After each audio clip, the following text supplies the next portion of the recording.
episode 365. Idea pins.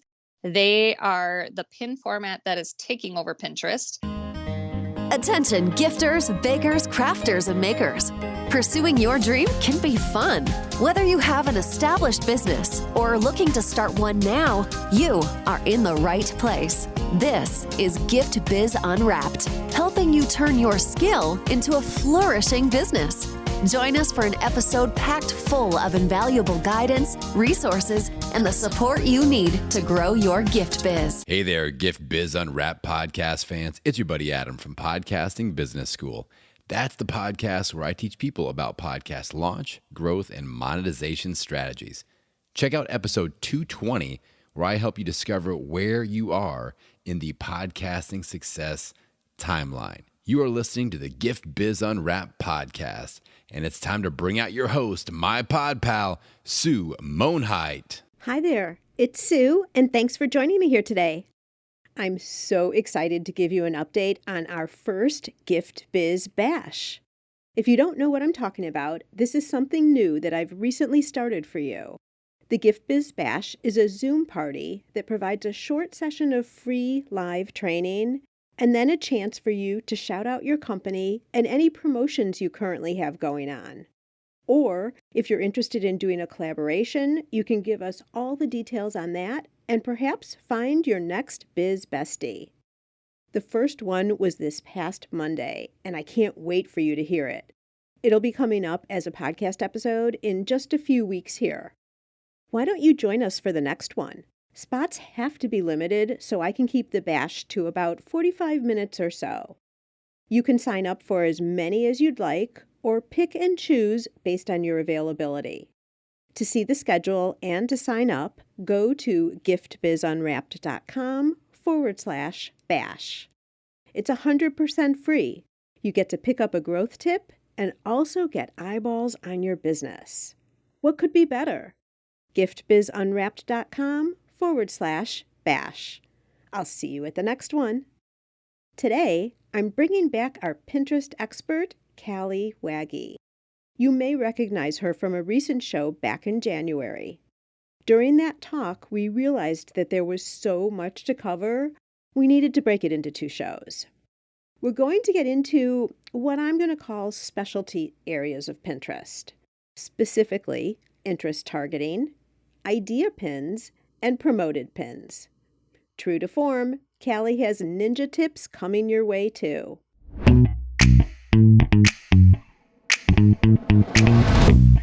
Today, it is my pleasure to welcome back Cali Waege of the Halcyon Hive.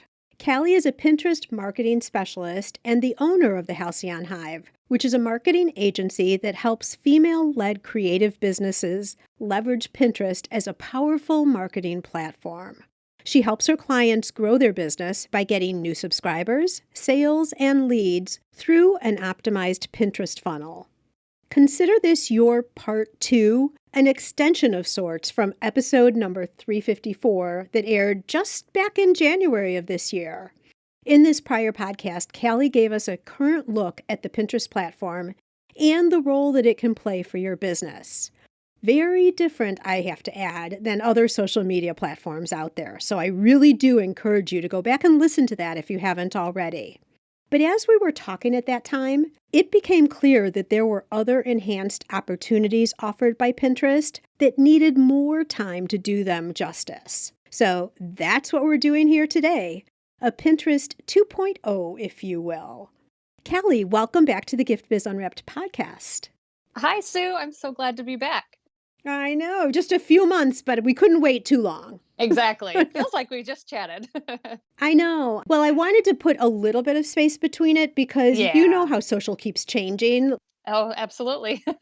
This way we could capture anything else that was new in the meantime. Yes, definitely. We talked about covering 3 main points, so I think that's what we'll do. For everyone who's listening, yes, we normally do a motivational candle, but we did that so recently that I think we're just going to pass that and go and dive in. But Cali, is there anything that for someone who might just be catching this episode first before the other one, again, episode 354. Why don't you give like a real quick outline version of your experience just to ground the conversation? Sure. So I previously to being a Pinterest marketer, I had a career in retail management, and I got to that point in my life where I needed a change. I wanted to spend more time with my family, have more flexibility, not have to work weekends and holidays if I didn't want to. And so I made the bold decision to hang up my career and start something from scratch. It was definitely the scariest decision, but the best decision that I've made, especially doing that before the whole pandemic. So I had a lot of flexibility and was able to work from home. And I really started out not in Pinterest, but I wanted to do just kind of like VA work, or my sister has her business and I was helping her out and wanted to do social media management. And over time, I dug really into Pinterest as part of it.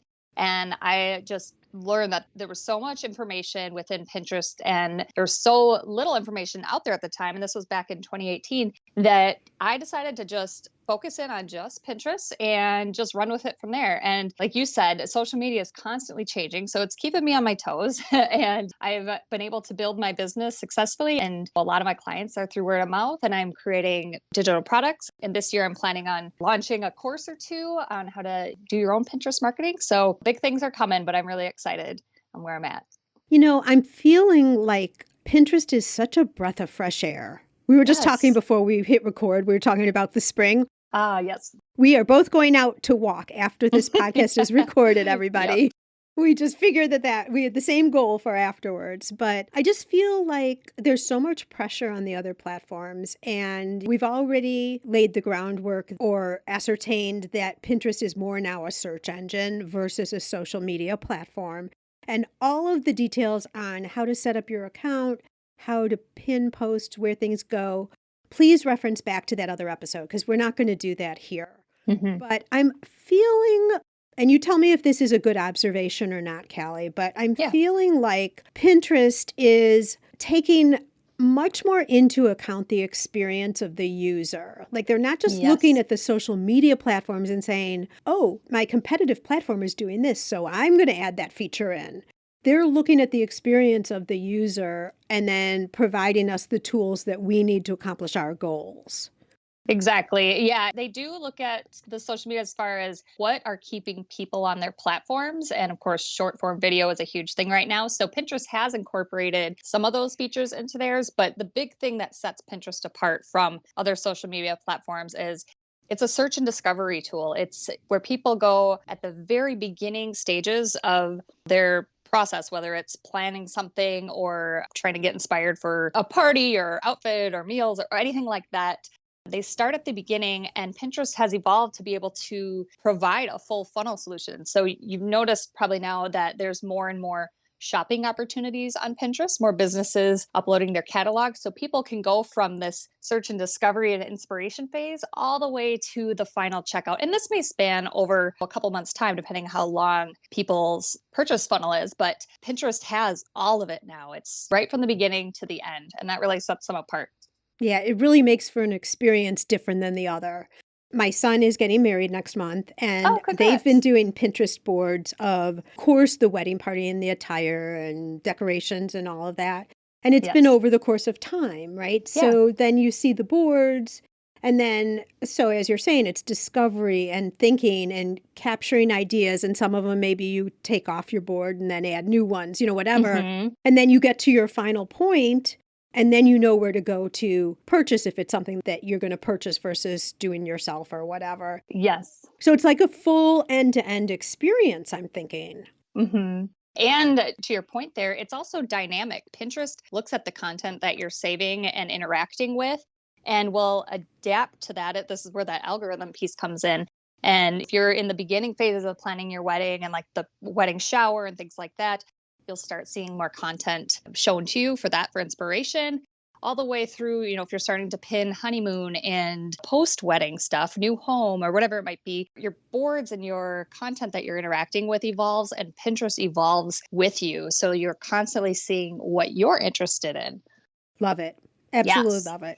So I'm glad what I'm seeing and understanding is what you would also say is happening there. So I feel like I'm on track. You are. I'm still learning Pinterest myself too. All right, well, let's dive into these 3 topics. The things we're going to be talking about today are idea pins, interest targeting, and promoted pins. Do we just take them in order, or is there a better one to start with? Actually, maybe let's start with interest targeting because that kind of ties in with all of it. So let's start there. So interest targeting might actually be something kind of new to a lot of users. We're familiar with keyword targeting, SEO, things like that. So the interest is very similar. It's the way Pinterest, as they are looking at the content that we're engaging with, they are tagging our account, our boards, pins, all of that. They're tagging it with interests. And you can find those interests. If you were to go and set up an ad, you could do interest targeting through the ad there. But if you look at those different interests like home decor, modern farmhouse might be one. Home decor would be like a level 1 interest, and then modern farmhouse might be like a lower taxonomy on that. But there's going to be thousands and thousands of interests across Pinterest, and they're developing them based on people's behaviors and the names of boards that they're creating and the pins and all of that stuff. There's so many things that they look at. And so when I say interest targeting, you want to use that when you're optimizing your account. And I think we talked about optimizing your account on the previous episode, but we talked about using those keywords that people would be searching. Well, you want to kind of think of it a little bit bigger now and look at the interests that people would be searching. And there's actually a pretty cool little trick that you can, if you have a Pinterest account already, that you can kind of audit and see if your pins are being tagged with the right interests. And one way to do that is to click on one of your pins, and then right below the pin, you'll see related pins that show up. If those related pins are the same themes and ideas, colors, the visual piece or the content piece, if they're the same, then Pinterest has indexed your pin correctly. They know what it's about. If you go down there, and this has happened to me before, where I'll look under a pin and it'll be completely random things. Don't look at the promoted pins because sometimes those get popped in there and they're a little really fit in. But all of the organic ones, if they're not matching up with the content that you're sharing, then it's telling you that Pinterest doesn't really know where to put your pin or who to show it to. And that pin's not going to perform as well. So what you want to do is to optimize and to improve this is to create, it starts really with the boards. That's going to be kind of your foundation with this. You want to create boards using the interest words. So before, what I was saying in the previous episode was creating boards using keywords like social media marketing would be a keyword, Pinterest marketing might be one. But interest, it's kind of tricky because they don't have a list that you could just go to and here's all the interests that you can pick from. So the ways I do it is if you're on your business account, you go into analytics and then audience insights from your account.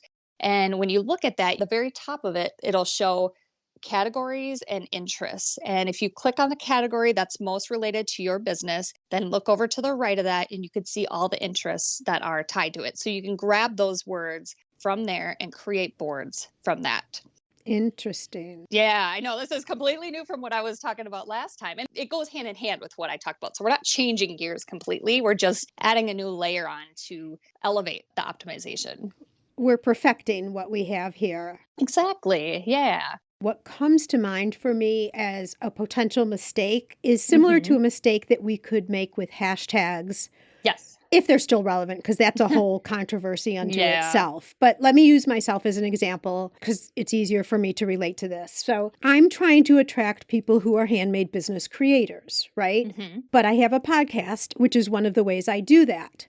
If I were to create, and I'll have to go back and look at our account and see what we've got, but a board that were to say podcasts, then I would be creating something that is of interest potentially to other podcasters, not necessarily the audience of handmade creators that I'm looking for, right?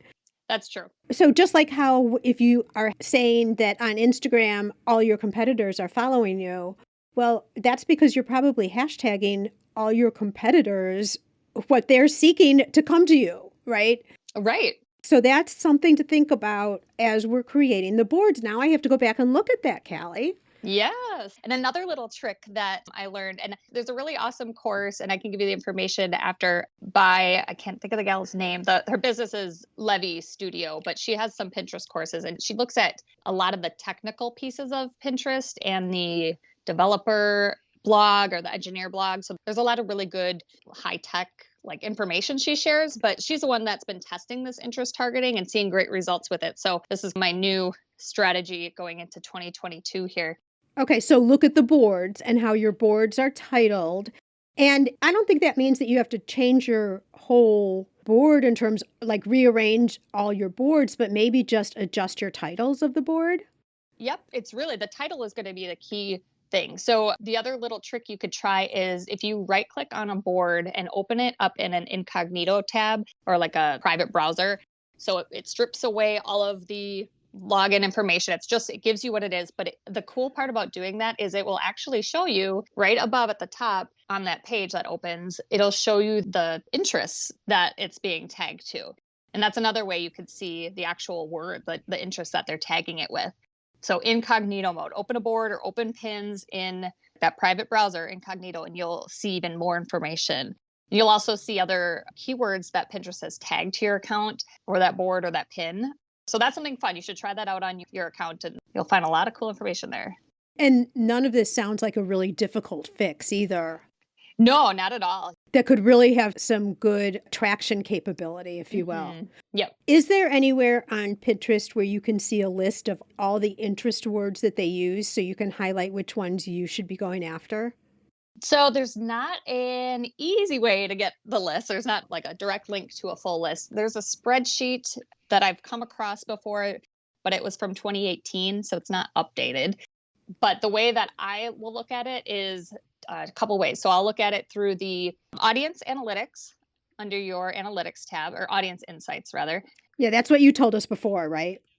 Yep, we got that one there. Yep, you'll see interest there. And then under the ads manager. So if you go into create an ad, you'll get to the step under the ad group where you can select interests. And that's where you can literally, it's kind of a breakdown list of all of them. So you would just find the ones that are relevant to your business.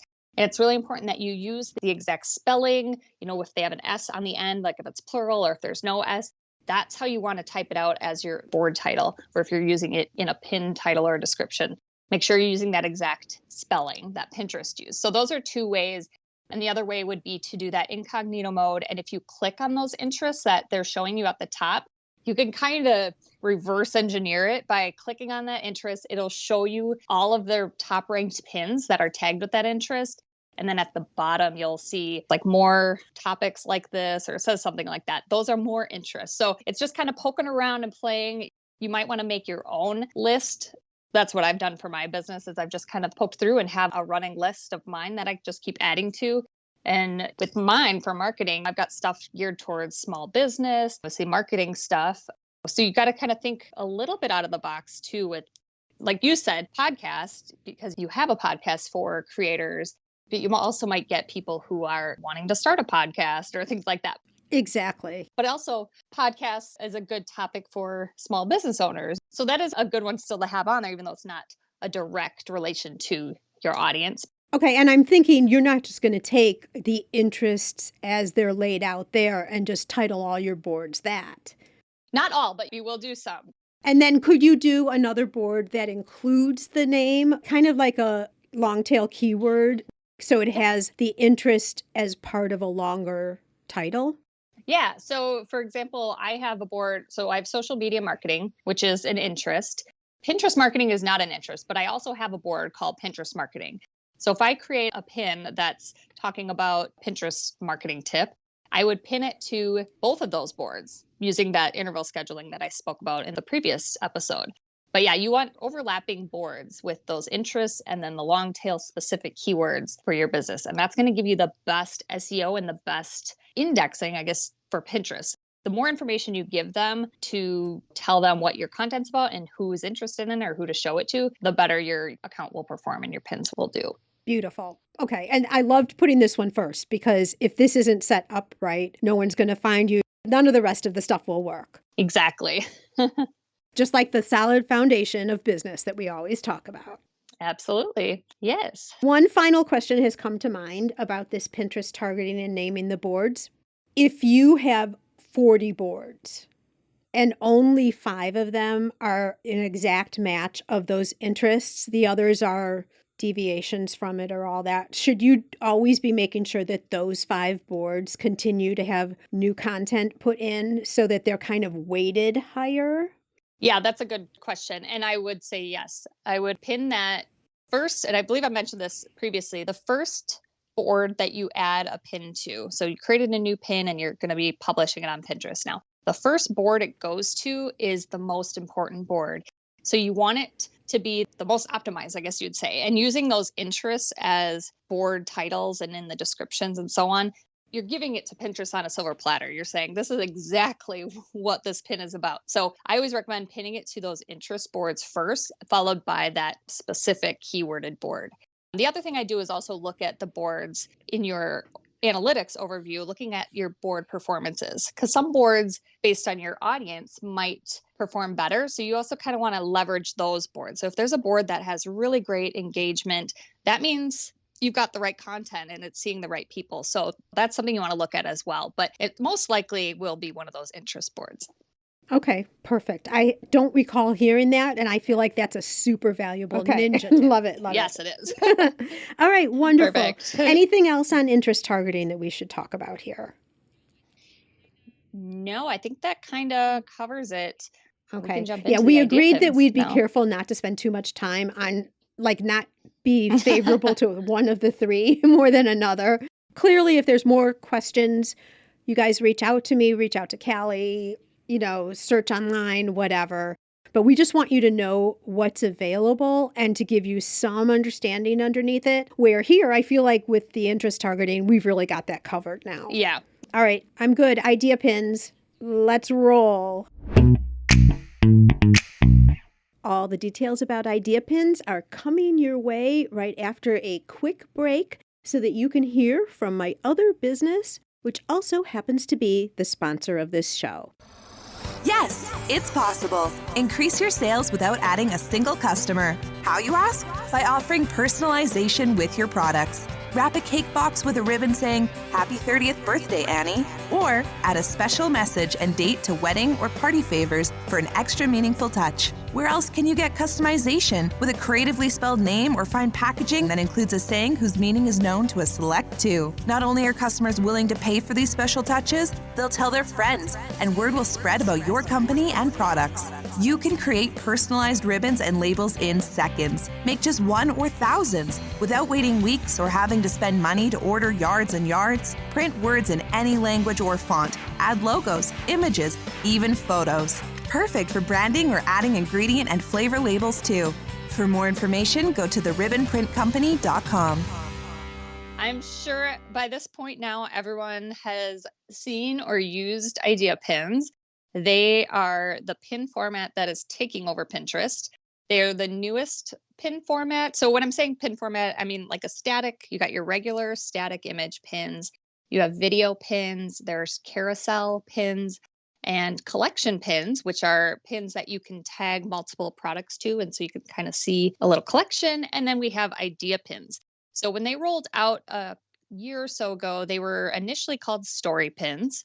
They've since changed the name to idea pins. I think there was some confusion between Instagram stories, and they work kind of like that, but they are evergreen. They do not disappear after 24 hours. They are on Pinterest forever, just like your regular pins.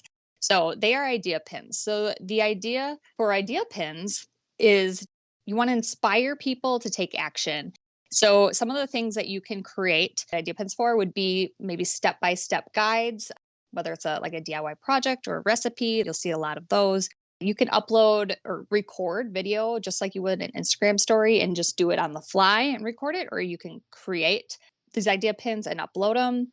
You can customize them using fonts and colors and music and a lot of things like the Instagram stories. There's not quite as many options, but there's still on there. If you have a shop on Pinterest, you can tag your products. So that's kind of a great way to feature like a product roundup or gift guide or things like that.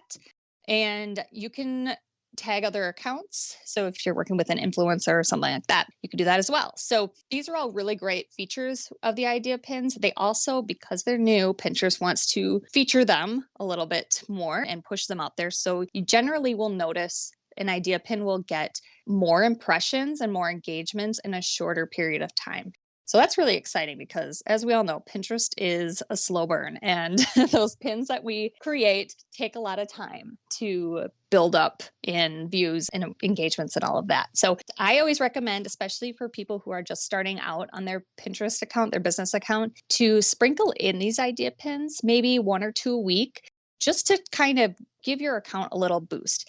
Now, another benefit to these idea pins is once you get through the steps of creating it and then you get to the end, you choose a board you want it to go to. So again, we want to put it to that relevant interest targeted board.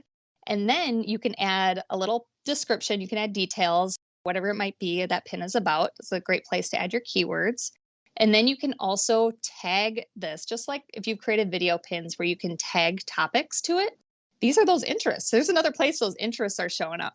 So you can tag up to 10, they call them topics on here, but they are the interests. They're the exact same wordings, but you can tag up to 10, and you want to try and tag all 10 if you can, or as relevant 10 that you have, but tag them on there. And then you go ahead and hit publish.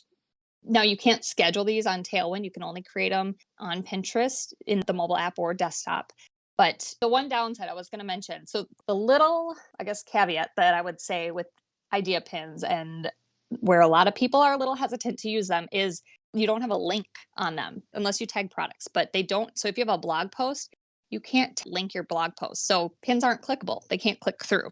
So that's the downside to it. However, because these are getting more reach and engagement, more people are interacting. When they interact with content from your account, they start to see more of your content, and more of your content would be pins that do have links. So I always recommend adding a call to action at the end, whether it's follow you for more, visit your website, or visit the link on your profile, or so on. That was a mouthful of stuff. What are your questions? No, that's perfect, but it leads to a question. Let's say I make a step-by-step video tutorial and I put that in as an idea pin, and I do everything that you said in terms of the topics up to 10. There's no link, so I'm doing the call to action.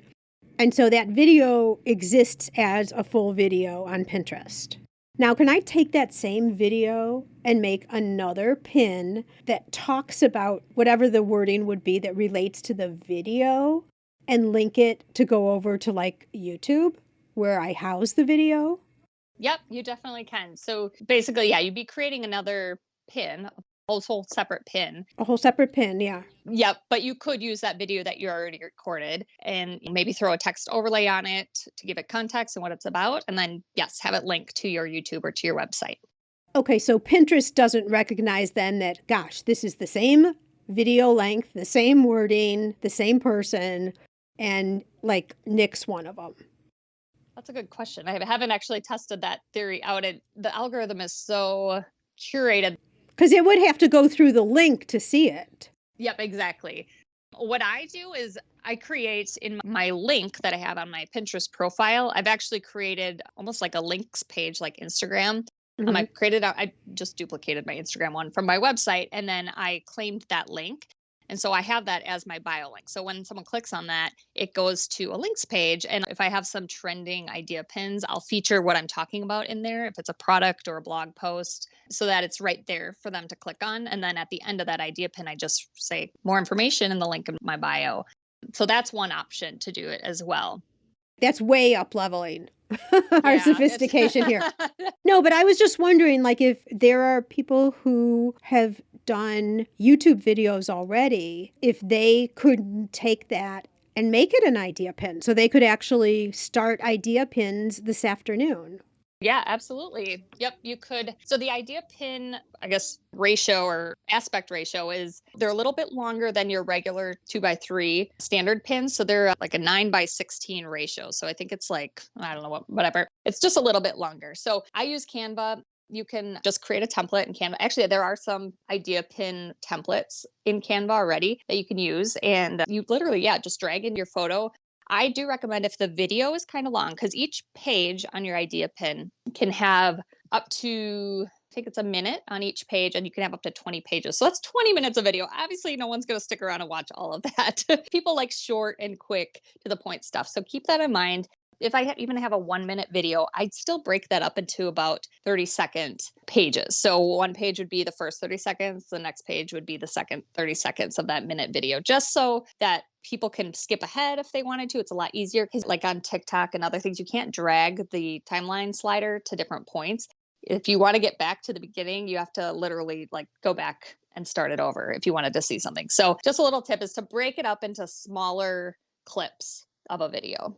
Got it. And you know what? I have an app that I use on my phone that helps with that called Cut Story. Oh, yeah. I've heard of that. Yep. That would be perfect.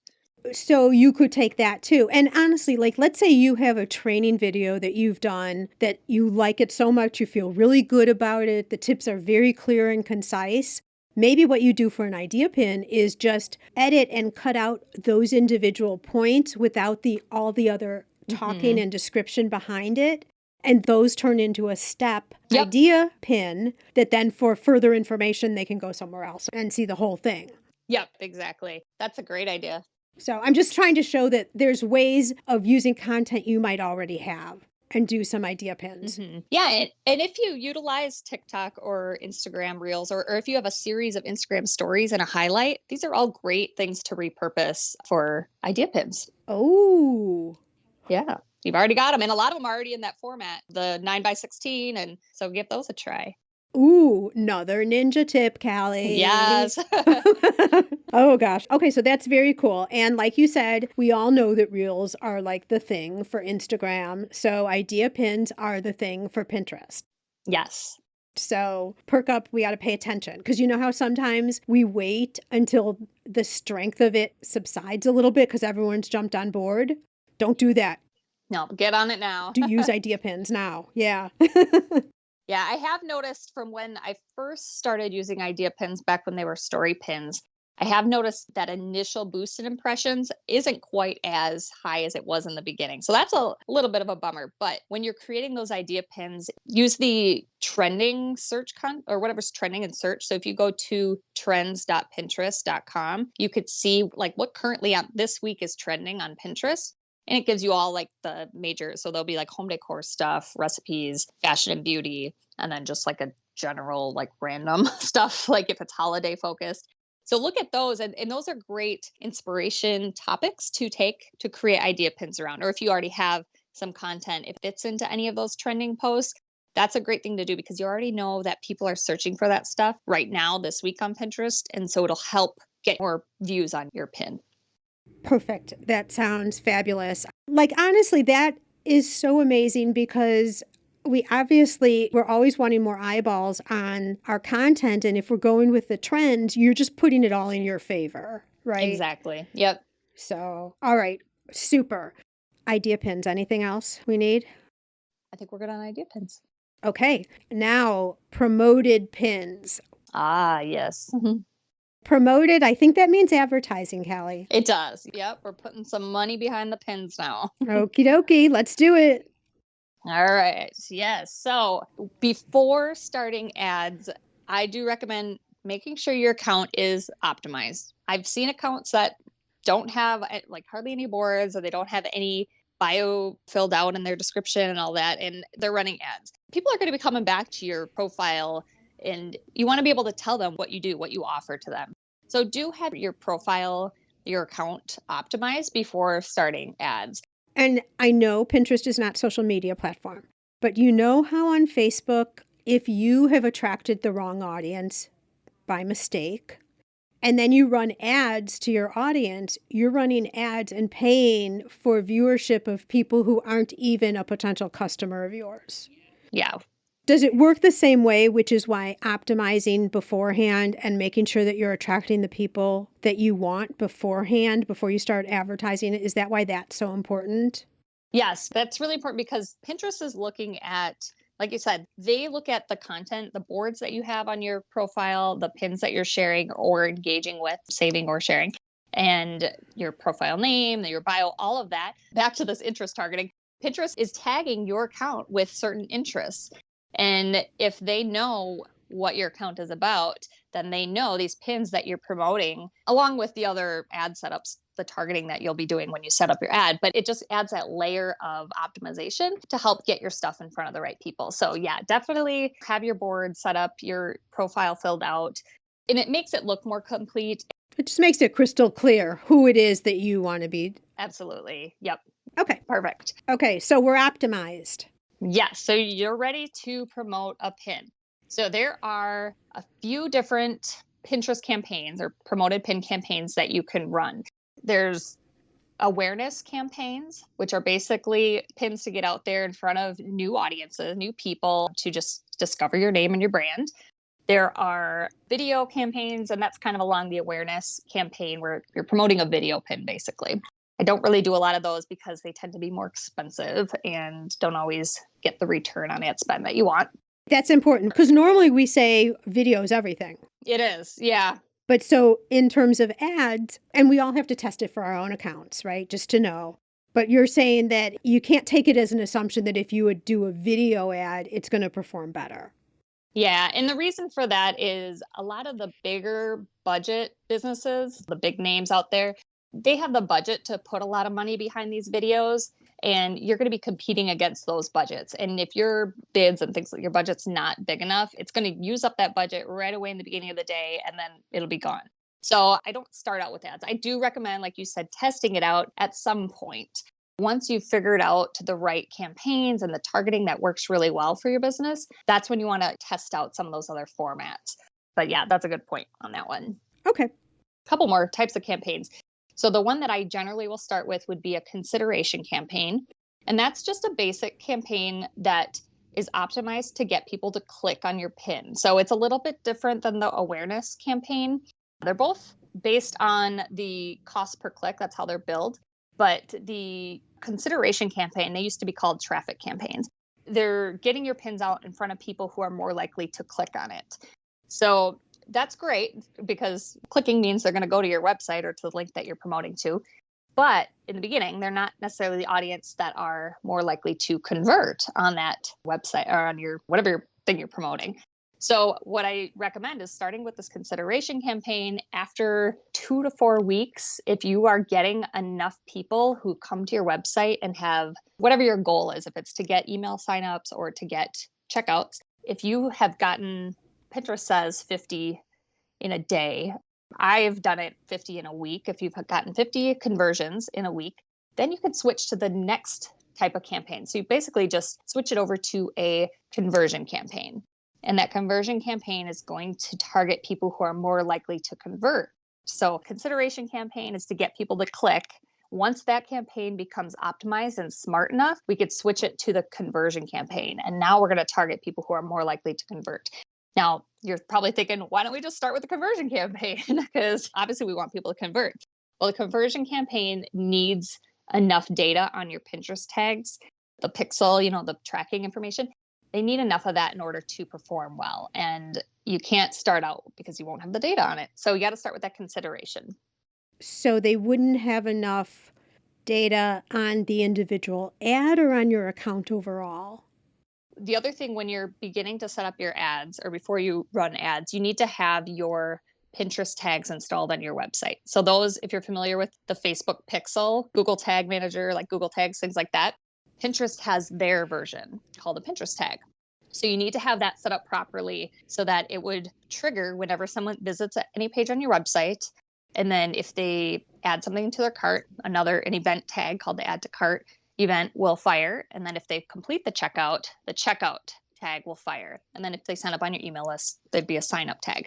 So those are the events that measure conversions that they're tracking. They'll fire anytime someone goes through that. So not just people from Pinterest. So if someone comes from Google or Instagram and they sign up on your email list, that tag is still going to fire. So then this is where you can create warm audiences. You can gather that audience data and then set that up in your targeting. So when I was talking about that conversion campaign, it's looking at the data on those tags. So your conversion will go for people who are more likely to add to their cart or more likely to sign up on your list or whatever you choose as your goal. Okay. And as with Facebook, there's one pixel for you for an account. So you have one pixel that you place different places. Is it the same thing with Pinterest? Pinterest is a little bit different. You have your base code. That's like your main pixel. And it's just like a little string of code that you put in your head section on your website. And it has to fire on every single page. So it depends on your website platform. I know Squarespace has a place where you put it one spot and it shoots it across the whole website.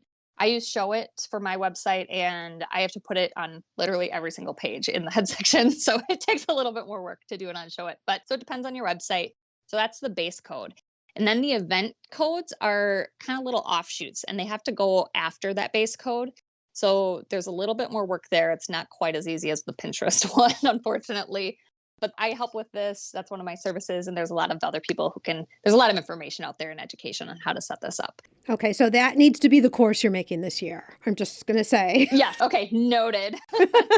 Very good. Okay, so a base code is the code for your entire Pinterest account, and an event code could be like a campaign that you're running for something specific. The event code is the conversion, the action that happens. Oh, and okay. Yes, so you need all of those in place so that when you're running a campaign, you can optimize towards one of those actions that you want to get, the add to cart or the checkout or sign up.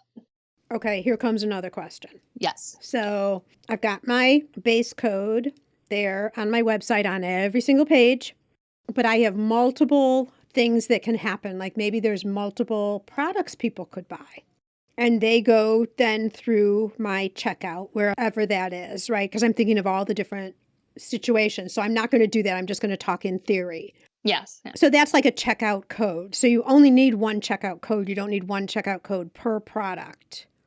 Yeah. And again, it depends on your platform you're using. So Shopify, if you have an account on Shopify, there's literally like one button you click and it'll add your codes across all of it. So I recommend if you're planning on starting or setting up a shop on your website, go with Shopify. Triple underline. I agree. Yes. I use Thrivecart, which Thrivecart's great for funnel building. So if you have like a course and you have little products you want to add on, Thrivecart is not great for like building a shopping cart where it's like, I want to buy 3 of these and 1 of these. But Thrivecart I have to put my tags on each individual product. So again, it really depends on the platform you're using, whether you need to do it on each page or just once. But those event codes so if you do have different price points on your products, you need to have a dynamic variable in that code. And this is getting a little like really high up. But basically what it's telling Pinterest is anytime someone adds something, we'll say add to their cart, Pinterest will know what the value is of that product. And then when they check out, so that's how they measure your return on ad spend, because they can see, oh, they checked out and paid this much for the product and you paid this much on ad. And then here's your income from it or the return. So. All right. I don't want everyone to be like, oh my gosh, my head is spinning. Yes. I'm never doing Pinterest ads. Exactly. I don't want to scare you away. Yeah. Like the way to think about it is Pinterest ads are available. It's a little bit different than Facebook, which I know a lot of people here haven't even ever done Facebook ads. So, but instead of thinking of the whole picture and all the variables, all the things we were talking about, if you're not at that level, if you're thinking of running an ad, you can start with what would it be for you, and then figure out what your solutions are based on, are you on Shopify? Are you here? Are you there? You need to know that you would need to put a base code in. You'd need to know that then you need some event codes. And then you can Google search. You can get Callie's course that she's going to create. Yes. Like there's ways to find the information you need versus, look, you're not turning into a Pinterest ad specialist. You just need to know the information that is applicable to you. So please do not shut down right now with the conversation, but let's continue talking about why promoted pins, like any more detail that you think you should give us so we have some of that information, whether it's applicable to our situation or not. I did want to mention one more glimmer of hope here for people. Pinterest also offers free ad support. So they don't help you set up your ad and get your tags installed and everything, but they can help you with the targeting part, like getting your ad as far as choosing what campaign to set up, what pins. They even have pin design specialists that can help with that. And then they will recommend a budget. Generally, they will recommend a little bit higher than what an independent ad strategist like myself might recommend. So that's something to consider is If they say start at $50 a day, you probably could do $20 a day and still see some positive results. It really depends on the industry you're in and the competition. So I'm not going to get into all that, but Pinterest does have for some free ad support help. And if you go into your ads page or your Pinterest account, they talk about it all over the place. They'll say like, let's set up a call, or there's different ways to contact them. And so it's good to, you can try that as well if you want to dabble in and just get some Pinterest experience. Okay, couple of questions. You know how on Facebook, if you do an ad, you can create the ad, and so it sits on your feed, if you will, and then you promote the ad. Mm-hmm. Yep. Forget the whole thing about dark ads on Facebook. But so on Pinterest, is it the same way? Like you create the pin? Mm-hmm. Yep. So you can promote a pin that you've created in the past that's existing on your account, or you can create a new pin and you have to save it to a board. So you are creating an actual pin, but you could do it in the ad setup if you didn't have the right pin that you want to promote. And you actually want to promote when you're running a campaign, you want to select 4 or 5 pins for that campaign because people interact with different pins. So it's a good way to test out the visual piece of it. Well, conversion campaign, I think, is pretty easy because if I'm selling a product, I might have a couple of different images that sit on a couple of different boards that all lead to the same product purchase, right? Mm-hmm. Yep.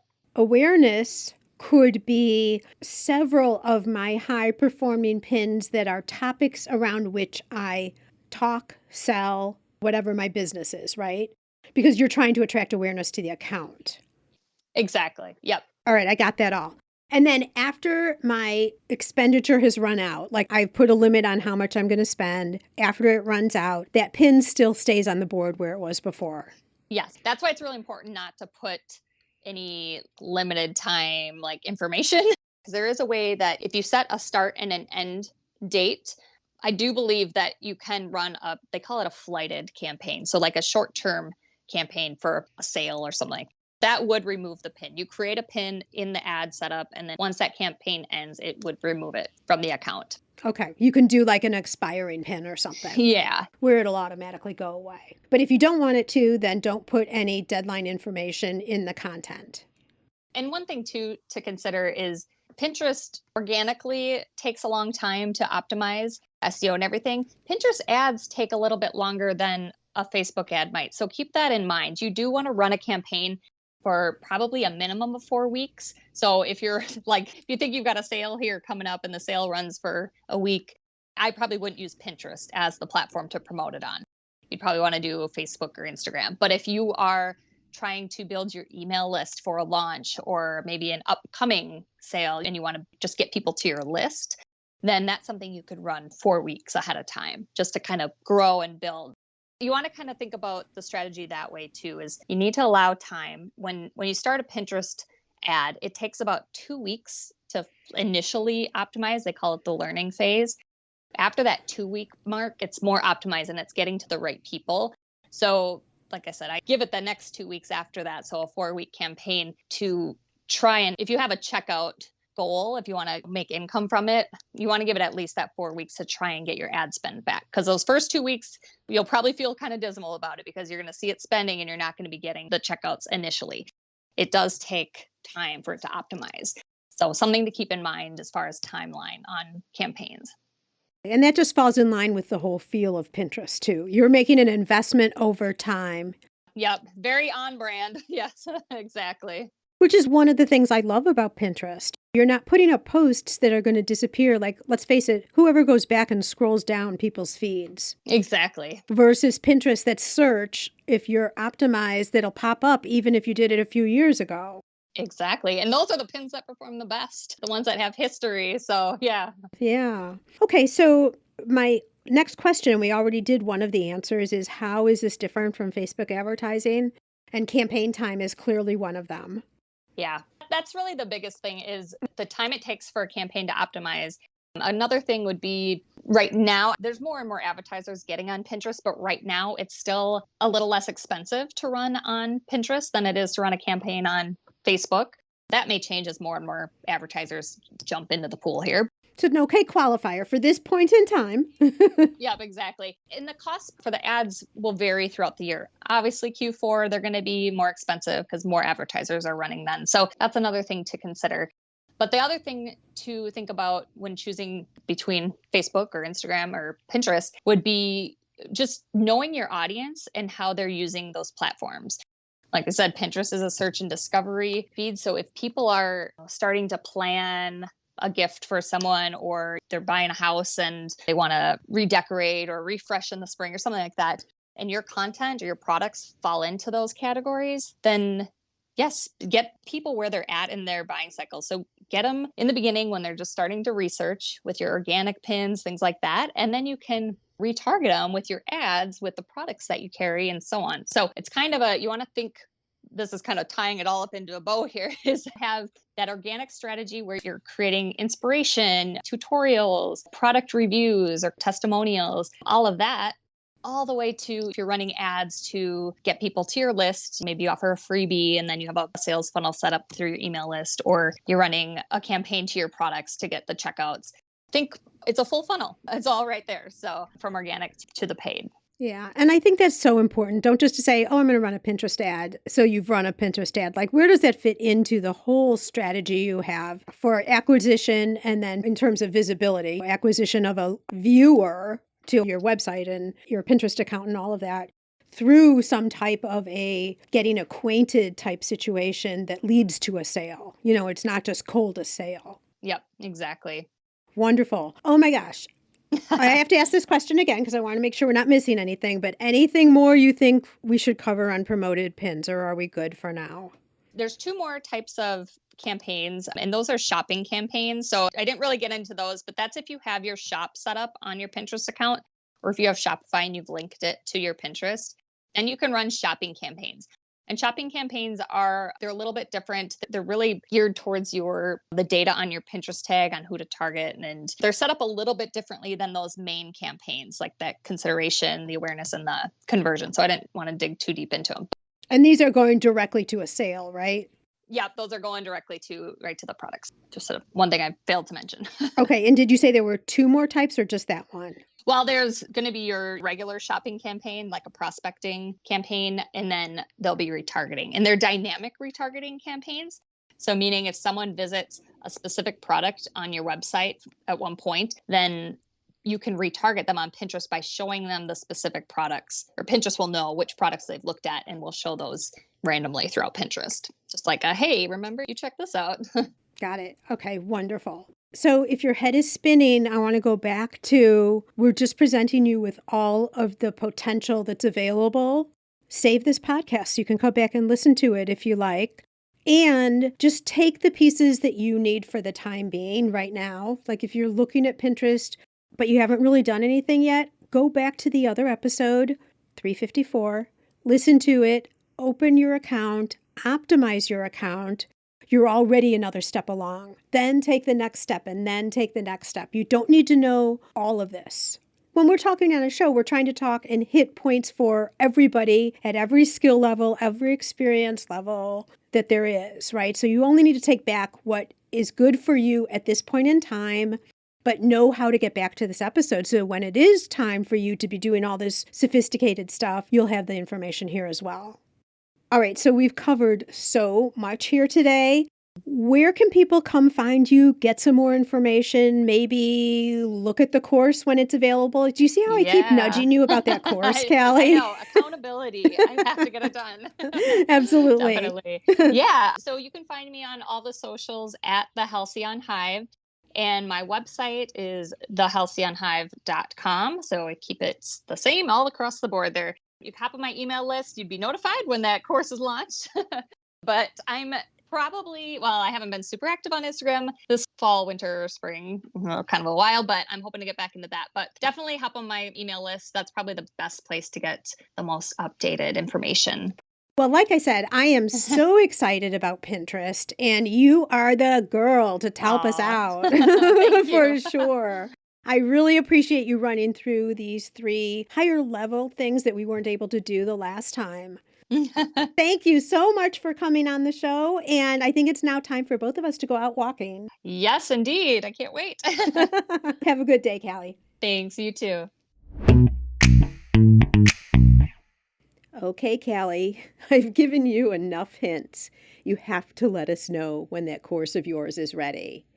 Today is April 9th, 2022. So if you're listening to this show way in the future, just access Callie's website from the show notes and get the most updated information about that.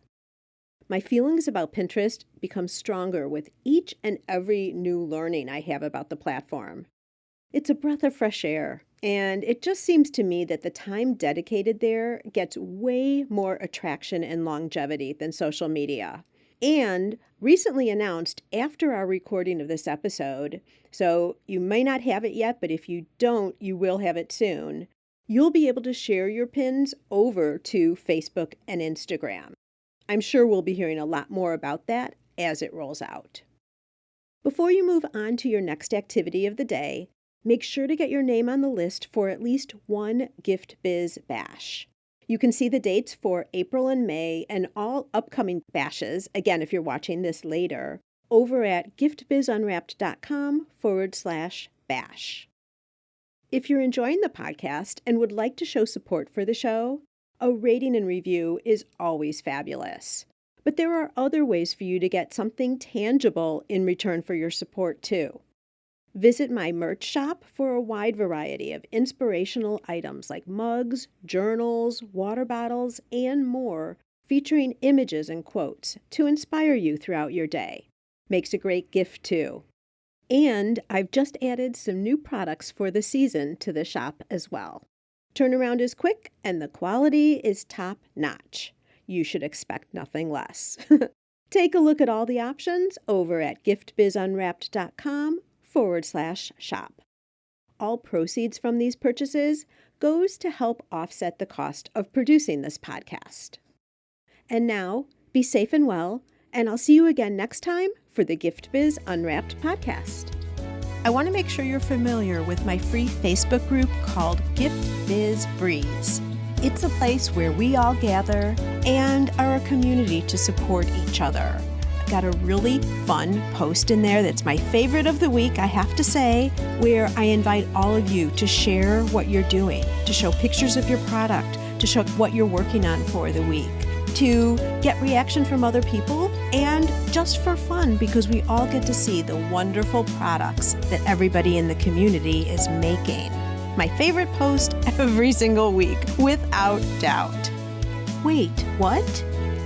Aren't you part of the group already?